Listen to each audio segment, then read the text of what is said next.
In an era where the lines between physical and our digital worlds continuously blur, the security of our critical infrastructure has never been more paramount. Well, today I've got the privilege of speaking with Kumar. He's the president at GHD Digital, a visionary leader steering the helm at one of the world's leading professional service companies that could be found in the realm of digital transformation and cybersecurity. And with a career dedicated to safeguarding the essential systems that power society, Kumar brings to the table not just a wealth of experience, but also a profound understanding of some of the challenges and opportunities at the intersection of technology and security. And in this conversation today, we're going to delve into some of the cybersecurity threats that are targeting critical infrastructure, the imperative role of AI in enhancing our defence mechanisms, and of course pioneering efforts of GHD Digital in driving forward that digital resilience that we all need. But before we get today's guest on, I need to pay the bills. We've got a huge podcast hosting fee to pay for when we're releasing 30 episodes a month, and this month I've partnered with a company called Kiteworks.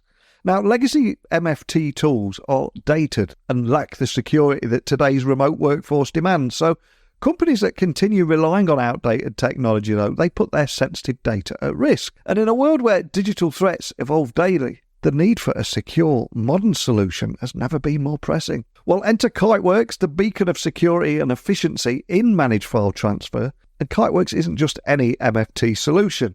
With its FedRAMP moderate authorization awarded by the Department of Defense since 2017, Kiteworks sets a new standard for security. And this certification is not just a badge, it's a promise of unparalleled protection for your data, offering a fast track to CMMC compliance and eliminating some of those cumbersome, costly DIY authorization processes that plague so many of the alternatives out there. So please, step into the future of managed file transfer with Kiteworks. You can find out more information at kiteworks.com to get started. That's kiteworks.com to get you started today. Buckle up and hold on tight as I beam your ears all the way to Texas, where Kumar is waiting to join us today. So, a massive warm welcome to the show. Can you tell everyone listening a little about who you are and what you do? Thank you, Neil, and it's an absolute pleasure to be on your show. My name is Kumar Parakala. I'm a business leader and an entrepreneur. I've been working and building businesses for the last 25 years. Currently, I'm the president of GHD Digital, a business that I have had the privilege of founding after my company, Technova, was sold to GHD in 2017 and was given the opportunity to spearhead the creation of GHD Digital. Today, GHD Digital has more than 600 people. We are in 9 countries, 86 offices.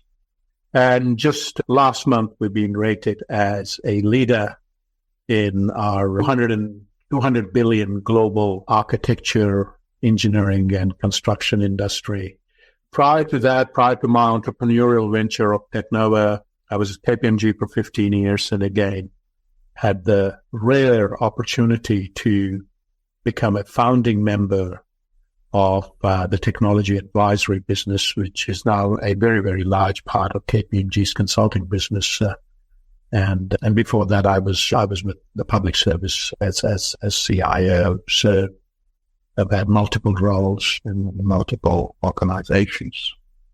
Well, it's a huge pleasure to have you on the podcast with me today. And it's such a fast-moving space right now, especially with the evolving cyber threat landscape. And I was reading just before you came on the podcast today about AI worms that have recently been announced, and they don't even need end users to help them spread. And as cyber threats continue to grow in sophistication, particularly with the advent of AI, I'd love for you to set the scene for our conversation today and give a bit of an overview of the current threat landscape as you see it, especially around the critical infrastructure and why it's becoming a growing concern for both public and private sectors, because it's something we're hearing more and more about now, isn't it?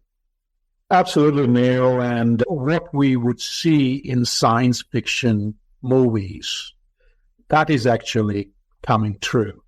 And, I'm a big proponent of digital transformation. I spent the last 14, 15 years helping organizations deal with digital disruption.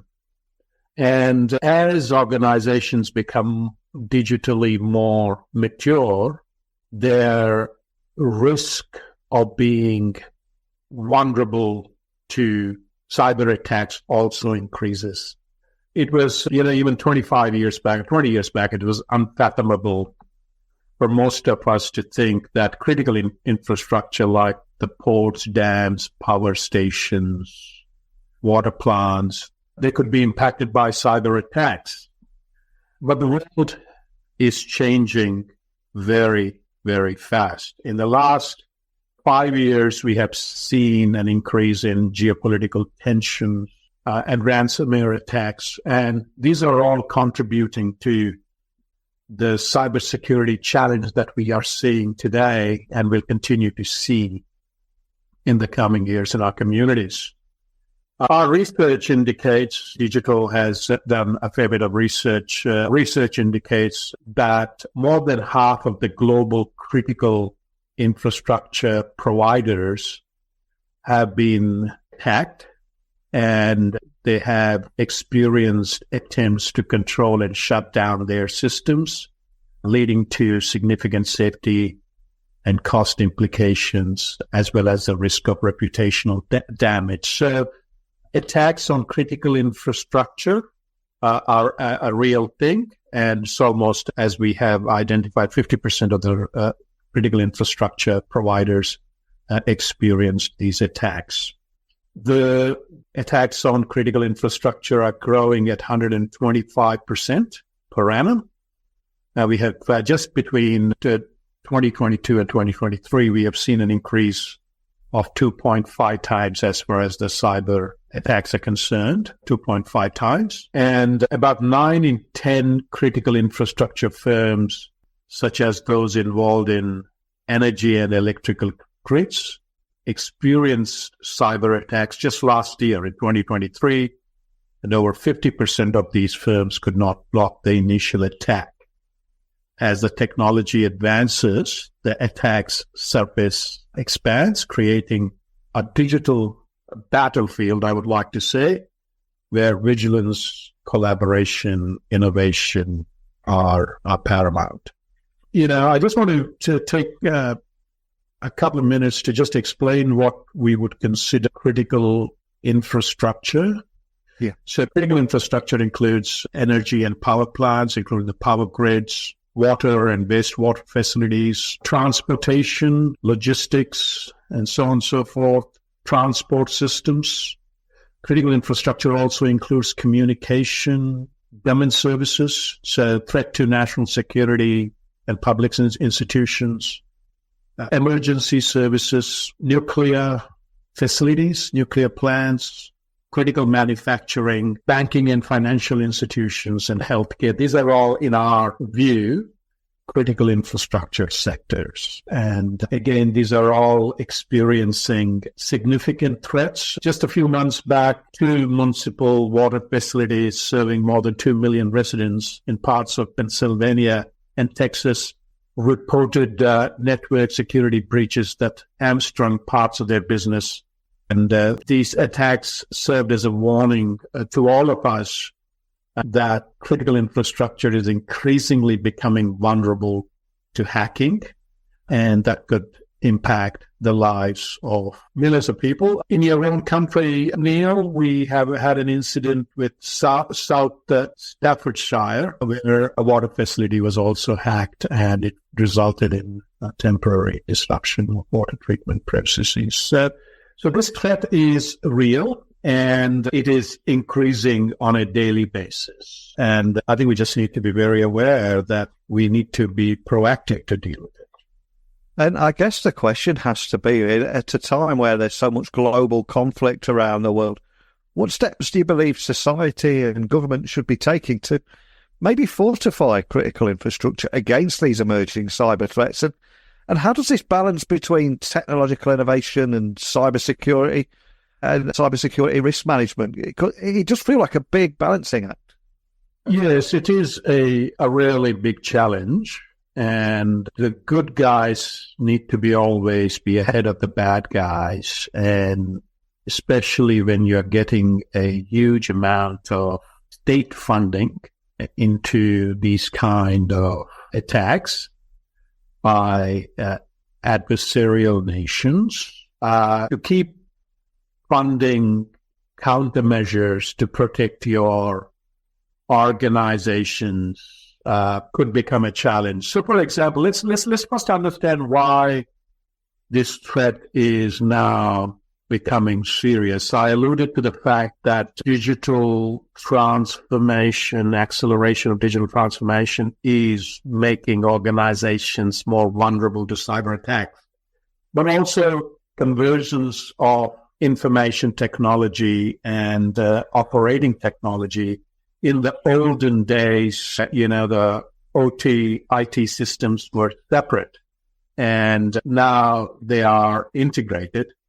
And as you know, most of the infrastructure organizations have got industrial control systems such as SCADA, which is supervisory control data acquisition, and programmable logic controllers, PLCs, and they use them for monitoring processes and controlling physical devices. What is happening is with the IT-OT integration, which is information technology and operating technology integration, now hackers are able to get into these SCADA systems that are actually controlling physical devices such as pumps, valves, motors, sensors that you see in organizations. The convergence of IT-OT is number one reason. Number two reason is rapid adoption of Internet of Things. Again, IoT has increased, and that is bringing in a huge risk just through the mere fact that there are a lot many interconnected devices now. So a hacker can get into one device and then very easily go into others because they're all interconnected. And industrial IoT, in fact, increases that risk further. Evolving geopolitical landscape, we already spoke about that. We have legacy systems. Many organizations still have very, very large number of legacy systems. And it's a formidable challenge because they don't have the funds, especially utilities like water utilities who are funded by the taxpayers often don't have the funds to modernize their legacy systems. And so legacy systems are becoming one of the key reasons for malicious actors to exploit weaknesses and then potentially create catastrophic issues. Of course, resource constraints. Cybersecurity is increasingly becoming more and more sophisticated. About 10 years back, I used to run a cyber practice of a very large number of people, about 2,000 people. That cyber practice is now completely transformed. Now we have new types of skills that are needed, and there is a limited availability of skills as far as cyber is concerned. So it's a variety of reasons why this risk is exponentially increasing and keeping a lot of board directors and executive awake. But two reasons. One, they don't understand. Two, even if they understand, they sometimes feel helpless because things are changing so fast. What should one do to protect our society? Well, businesses play a huge role. They're a very important part of the social fabric, and they are also the reason for the prosperity of our society. So I'll start with the businesses, and then we can look at other aspects as well. So obviously, board and executive ownership. I see this happening to a very, very large extent. Well, recently I was at the national conference of NACD, which is the Association of Company Directors in the United States. And there's a huge amount of ownership as far as boards are concerned. And then, of course, have a very clear cyber strategy tied to business objectives and risks. Often when you are doing the sorts of things that people have been doing in cyber, they can get complacent. They may say, hey, cybersecurity is an old problem. We're doing everything possible. Let's kind of consider that as BAU, business as usual. The answer is no. The problem is old. That is protecting our assets and increased threat of cybersecurity. But the ways through which these attacks are happening are new. They're changing on a daily basis. So, look at the cybersecurity strategy almost every year and make sure it's aligned to the business outcomes. Get a very good understanding of the assets. Many of our clients and many of people organizations that I work with, they have these infrastructure facilities that are 50, 70, 100 years old. And understanding their assets inside out is critical. Security by design is something that we use. That means incorporating security measures from the outset. Very similar to safety by design is what we are advocating. What security by design does is that it minimizes vulnerabilities and reduces the likelihood of costly security breaches. And so those are some of the things that organizations do. Society also has governments, and I think governments need to be at the forefront of being on par or more to the states, adversarial states that are rogue states that are funding attacks. Governments need to get proactive at funding cybersecurity, remedial, and protective actions. And the third thing is government-industry collaboration. I believe it is absolutely critical because no one organization, even no single government organization, will be able to deal with this threat on its own. So you need the innovation coming from the private sector, the funding coming from the public sector to come together for the collective benefit of the society. So again, there is a lot of scope for improvement in this space, but these are some of the ways through which we can enhance the protective measures for the society, protect our organizations, protect our governments, and increase collaboration. And you mentioned enhancing protective measures there. I'd love to learn a little bit more about how at GHD Digital, you're at the forefront of aiding companies in their digital transformation journeys. And for people that are listening, hearing about you for the first time, they could be located anywhere in the world. Can you tell me a little bit more about how you're helping these companies that we're talking about embrace new technologies without amplifying their cyber risk profiles? Yes, thank you, Neil. At GHD Digital, our main focus is to help and assist the key clients of GHD. GHD, as you may be aware, is a 11,000 people global organization in all parts of the world. And many of our clients are critical infrastructure providers. So at GHD Digital, we believe that is important for us to implement strategies which are more aligned to the principle of security by design. And what that means is we're developing and advocating a structured and an adaptable approach cybersecurity through a cybersecurity operating model, which is a framework which allows organizations to manage and mitigate evolving threats. And by adding this framework into the business operating models of critical infrastructure companies, we believe that they can better manage their cybersecurity profiles and deal with adverse situations when attacks happen. I think one cannot imagine in this world that we will have a situation where no attacks are going to happen. Looking at the statistics, 1 in every 2 critical infrastructure facilities have been attacked. So protecting ourselves need to be a number one priority, and our frame, which we call the cybersecurity operating model, is expected to help. And what it does is it provides a blueprint on how security functions should operate in an organization, embedding in every critical part of that organization, reduces duplication of activities across organizational boundaries with increased role clarity, because when things go wrong, you need to have real clarity on who is going to act and what they're going to do.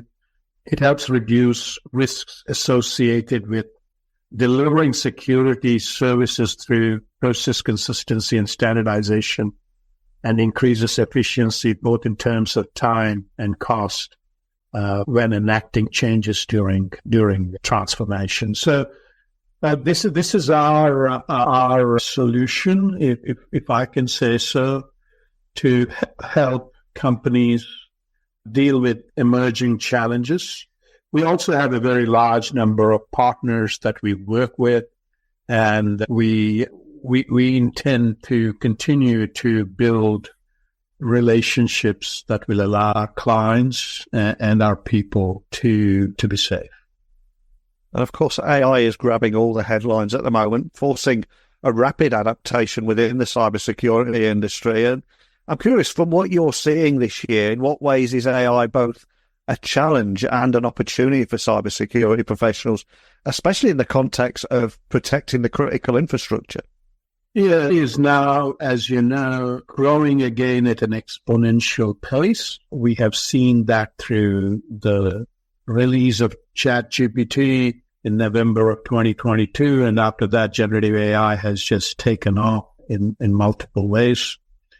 And so, AI, advancements in AI and other technological advancements, including industrial IoT and other things, they represent a double-edged sword in the context of critical infrastructure security. On one side, they are very beneficial and they increase operational efficiencies and they enhance services to customers, clients, citizens. On the other side, they also expose organizations to huge risks and expand the attack surface, providing cyber adversaries with new ways to exploit vulnerabilities. Cybersecurity must evolve in tandem as new technologies are evolving, and embracing innovations in AI for threat detection, chain for secure transactions, and robust encryption techniques.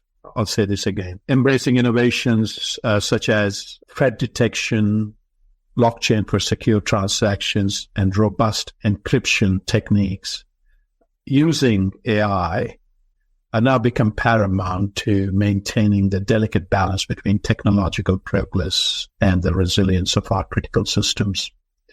Ultimately, what I believe is the convergence of technology and cybersecurity will shape the future of our critical infrastructure, determining our ability to defend against ever-evolving digital threats and ensure continuity of vital services. So from an AI perspective and machine learning perspective, there's some benefits here. AI can help identify, stop private threats as they happen in real time. By looking at huge amounts of data, AI could quickly find unusual patterns that could be threats. AI keeps getting smarter because generative AI, the models keep on learning. And in turn, learning, as they learn, they can stop new kinds of attacks from happening. So these models are already existing. And I think you will see more and more of these models now being available to organizations, to companies to protect their assets. So I believe it's an area of active exploration for everyone who is operating in this space. And I think the boards and the executives should ensure that they're just simply not delegating this to their technology leaders or CIOs, but taking a keen interest to, one, understand the advancements that are happening in the cybersecurity space, and two, how those advancements are being applied in the organizational context of their responsibility. Gone are the days when, technology responsibilities are delegated to somebody down the chain. Today, technology, effective functioning of technology impacts organizations' business. So the success of technological systems and business systems are now integrated. So I think it's a CEO and the board matter to look at these kind of things and deal with them. And it is such a balancing act, though, because I think digital transformation is obviously imperative for growth and efficiency. But on the other hand, it also opens up new vectors for cyber threats. So how does GHD Digital advise clients on navigating some of these risks while still leveraging the rewards of digital innovation too? Yeah, so you're absolutely right. We can't stop digital disruption. So we are on this path of digital acceleration. If we don't, then the very existence of the organizations that we are part of is at risk. So we at GHD Digital suggest a few steps for everyone to stay ahead of this ever-evolving cybersecurity threat situation. The first and foremost is continuous monitoring and threat intelligence, implementing advanced monitoring systems that provide real-time visibility into network traffic and system behavior. So, for example, using intrusion detection systems that analyze network patterns can identify unusual activity. So we strongly urge everyone to have continuous monitoring and threat intelligence systems in the corporate world. Have regular cybersecurity risk assessments, external assessments, and this would help identify vulnerabilities and weaknesses in critical systems. You pay somebody to hack into your systems. Some organizations do. They hire professional, ethical hackers, and they are part of their risk assessment regime. 50% of cyber risks are likely to be because of human error by 2025. This was one of the studies, conducted recently. So employee training and awareness is critical, cultivating a cyber-aware culture within the organizations by training employees to recognize phishing attempts and social engineering tactics could be very, very beneficial. And again, this is a very important area of focus. And also embrace a defense in-depth approach by layering security measures. For instance, robust access controls can restrict unauthorized access to critical systems, while firewalls can filter incoming and outgoing traffic. So defense in-depth strategy. Some of the other things which we suggest, our clients should look at is public and private partnership, including partnership with law enforcement agencies. Right in the United States, the FBI is very open to partnerships in terms of organizations wanting to protect themselves and protect their industries. So law enforcement agencies and other government agencies are prime candidates for partnership. Ensuring regulatory compliance. So ISO 27 NIST cybersecurity framework are two standards that come to my mind that one can comply with. I already mentioned innovation and technology adoption. So look at what else is happening in the broader ecosystem, especially the startup ecosystem, and explore if those innovations are applicable to your organization to stay ahead of the game. And last but not least, allocate the right kind of funding and resources. This threat is never gone.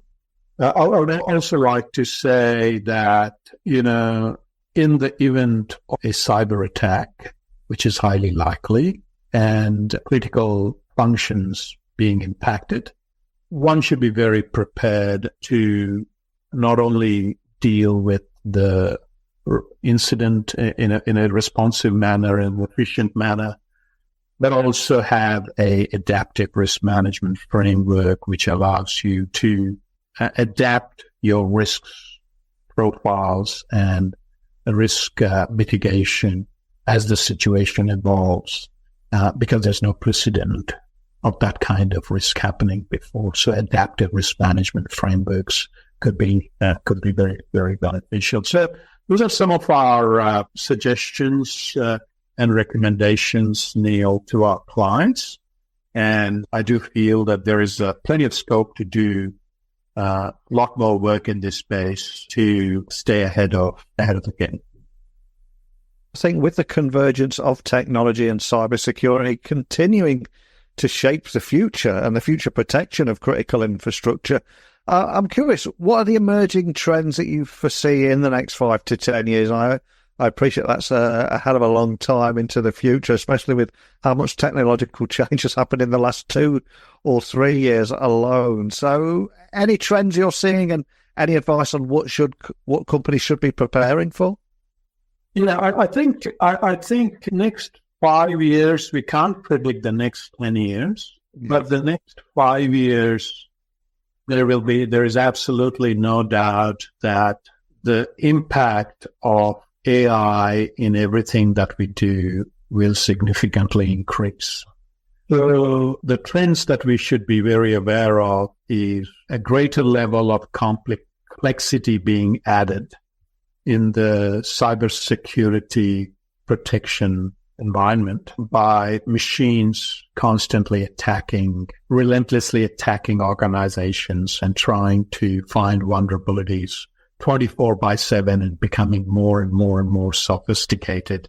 And so that trend will happen. Another trend is, as I said, no one organization will be able to protect themselves. So partnerships to safeguard national interests and business interests will emerge, and they will have military-grade systems in place to protect all critical infrastructure. Again, there's a lot of work that is needed to get there, but those partnerships will become very, very critical.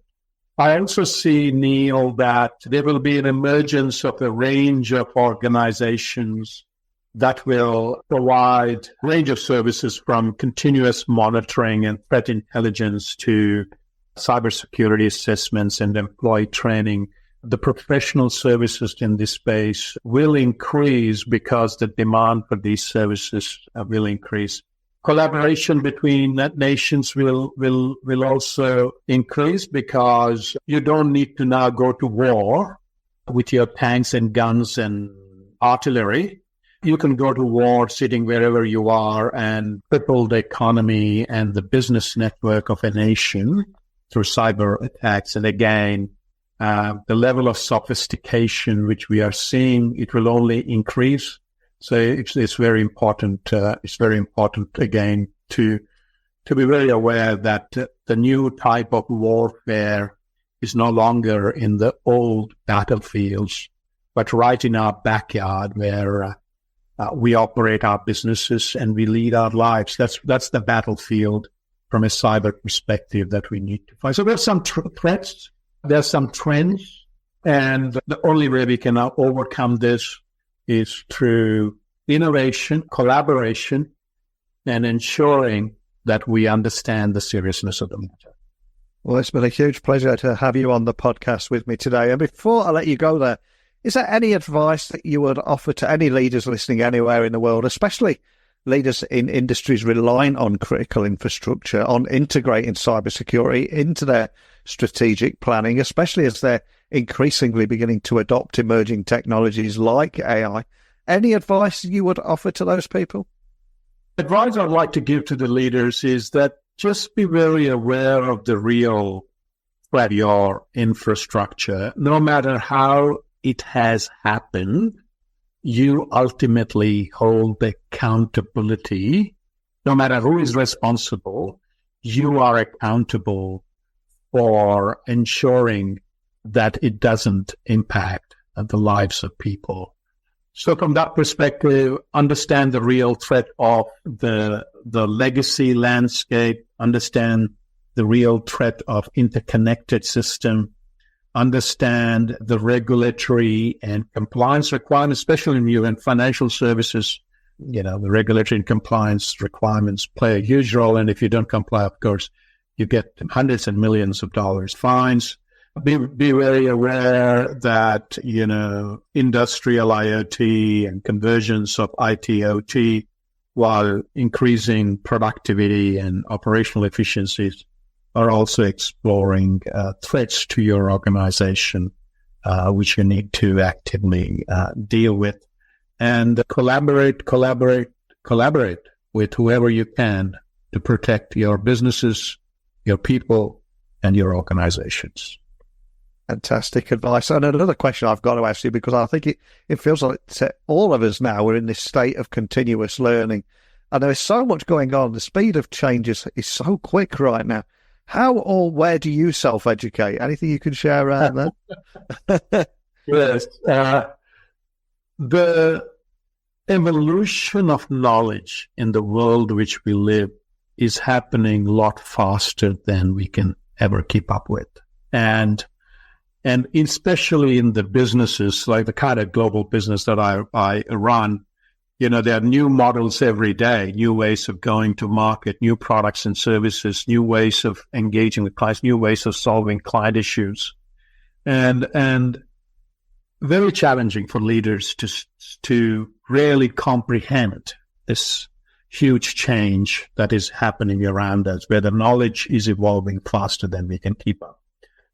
Neil, what I do is I read a fair bit. I read about 10 to 12 books a week. I'm a speed reader, so I read them, try to get the essence. I do seek situational knowledge, and that means if I have to talk about cybersecurity, critical infrastructure in the water space, I'll be talking to people who have been in that space at the forefront and spending half an hour, 45 minutes, an hour. Human interaction is always, I found, a lot more beneficial than, just reading books and things like that. So the second thing I do, the third thing I do is regularly practice self-awareness, and self-awareness comes from the fact that to determine what your role is in your particular job, and determine the weaknesses in performing that role, which you need to improve. And you need to be absolutely brutally honest. If and you can seek also feedback. I seek feedback from people whom I trust, and they give you feedback about things that you need to improve, including leadership behaviors, because the world is changing so fast. You've got to improve your leadership behaviors as well, enhance your leadership behaviors as well. And Neil, I have a very strong view that the leadership paradigms that we all grew up with, that today's organizations are run with, they're all becoming vastly outdated. So we need to become better leaders. There are no paradigms yet defined of what that means. And again, we are going through that evolution process.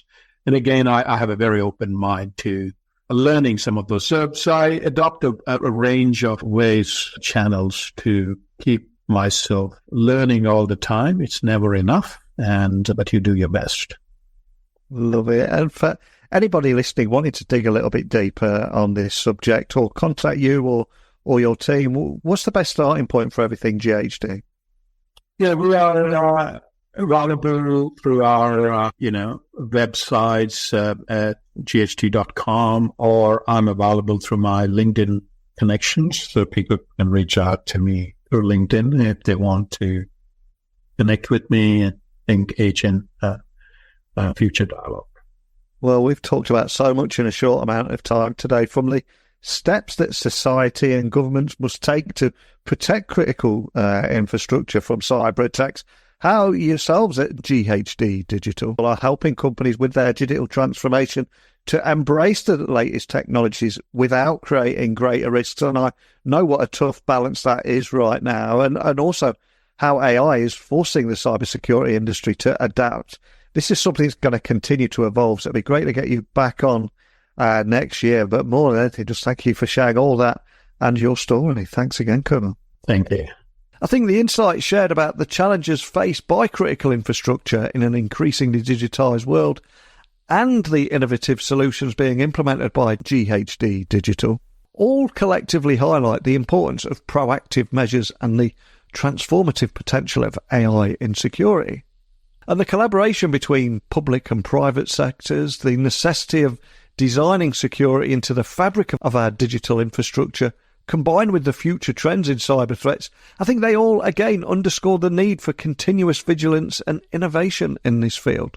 And as we conclude today, let's ponder on how each of us, as part of this interconnected digital ecosystem, can maybe contribute to a more secure future.